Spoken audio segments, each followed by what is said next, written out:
Ding ilong pagkasoba. Mga tayo di mag-park. Paano mo makita kung may mga tao na pwede tayong mag... Ayun ba, or entrance? Ah, tingnan natin muna. Entrance? Ang entrance na. Ah, sige, agad na lang. Ang hirap na dyan bumaba. Approve yan. Pero yung part dito. Oo, pwede dito mag-park. Ba? Turo ko sa inyo. Malapit tayo sa bahay. Ano yung magayon? Di ba swimming pool? Diyan, running water. Kung may ari ng bahay ay ng lupa. Ano, dahil Kagayon, parang may sa burong. Wow.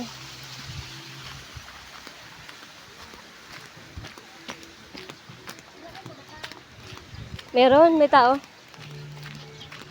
Tingnan mo kung pwede tayo.